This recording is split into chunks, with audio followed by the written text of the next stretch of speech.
Hey there, welcome to the Art We Make video series. Today I will be showing you how to make a loom out of a twig like this one and showing you how to weave it. I hope you enjoy it. We're going to warp a twig to make a twig loom.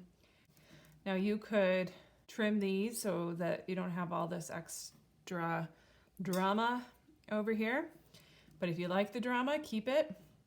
Anyway, I'm going to use this regular yarn, kind of a medium gauge, beginning with a knot. I'm going to cut some free. So a good length, I don't know. We'll see what it is. I'm going to come up to here, straight across, wrapping it a couple times. Now we're getting tangled. This is why you might not want the drama. And then I'm gonna go back down and then kind of come over.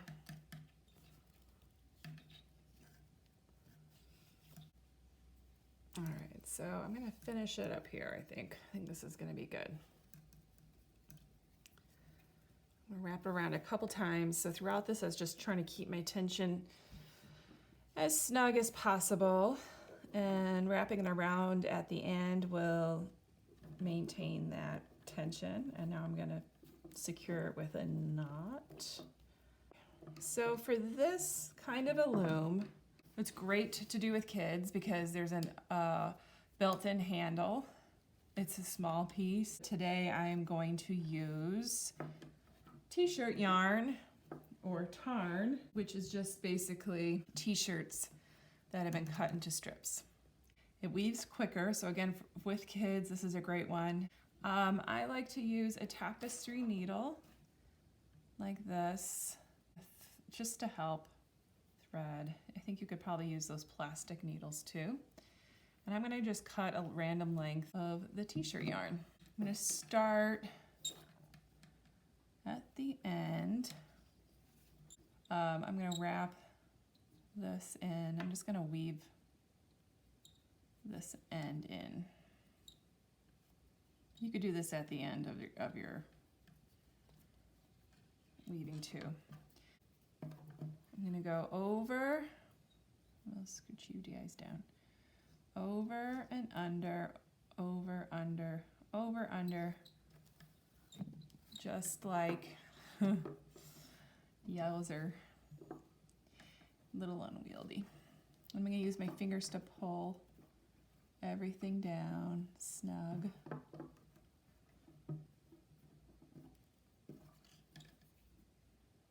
Over, under, under, over, under, over, under.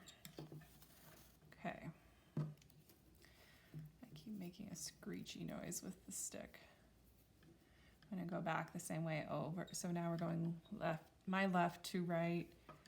It's important to watch your ends, the end warps, because if I was to go back under, it would unweave. So you really have to do the opposite. So we're going over, under, over, under, over, under. Pull those through, push them down, squeak, squeak, squeak. Getting tangled in the drama. Watch out for that drama. Okay, then over, under, over, under, over, under, over. And push it down, just use your fingers and scrunch it. Now again, because it's the end, I'm making sure that I'm going under so that there's a nice snug end and not unweaving. And over, under. So, you know, this is like a plain weave. I'm gonna keep going like this until it's time to change colors. And you'll notice this area will fill up first, and once it's full, then we just we ignore it. We keep moving on to the next stuck. Okay, so that marks the end of this first area of the warp. And if I was to do this piece again, rewarp it, I would have think it would have been better to have extra warp here and tied these closer together, because I like how this is balancing more than this is a little floppy and loose. So just something to think of when you're working on yours. The closer they are, the tighter the weave. I think what's nice about this project is if you are working with kids, it's a great way to introduce them to weaving or introduce yourself to weaving. It's pretty easy to access a twig loom in everybody's yard pretty much. We could get, or a park, nearby park.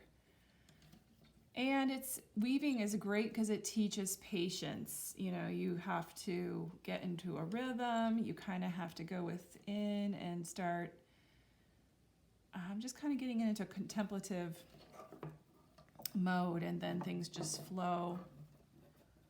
And it's really good to get you into that headspace, yet keeping your hands busy. There's all kinds of lessons that you can teach through weaving, but I think patience is a great way to start. I'm going to pretend that that's the end, and we're going to add to finish off the piece. So I'm going to cut another length of this. And in your ultimate end here, I'm going to fold it over and cut a snip so that there's a hole. So there's about a half an inch or a little bit less, I guess, from the end of the tarn. And then on this next color, I'm going to do the same thing, cut a little slit. And now I'm going to thread the new one through the original one, like that. And then bring the end of the new one, thread it through itself. And you just pull it down snug. And that way you don't have to make a messy knot. And you've got these pieces joined. And this is great if you're going to do braided rugs, if you're going to do weaving with tarn on a big loom to make woven rag rugs. You can do this with anything that you're using strips of fabric. Okay, so we're about closing out this end as well. Oh, you know, I made a mistake there. I'm going to unweave it. Sometimes I leave mistakes, but this is pretty noticeable, so I'm going to go back and fix it. And that's another lesson that you can teach to kids. So I'm going to go over, under. That with weaving, you can undo it and do it again if you want to. Sometimes mistakes have to be just incorporated and we make peace with them. And sometimes we can go back and fix them. And this is one of those instances. So here you'll see, we'll start transitioning into the blue. So I'm just filling up. You can also teach kids, this is a great one because you can teach them too about negative space, right? So the space between these sticks is empty. But now we've built this amazing sculpture, a soft sculpture, a textile piece in that space. All right, we're gonna just take that, I think, back like this. And then you can, the backside's pretty cool too. See this. La, yay, success. Okay, and then just trim it off. You could also have add-on pieces that maybe you wanted to create more texture, have things hanging off. Go ahead and add embellishments to the other pieces of the stick, wrap them up in fabric. Lots of options. So that is the twig loom. Thank you for watching the Art We Make video series. I hope you enjoyed your weaving tutorial. Let me know if you make the project and how it goes. I look forward to hearing from you.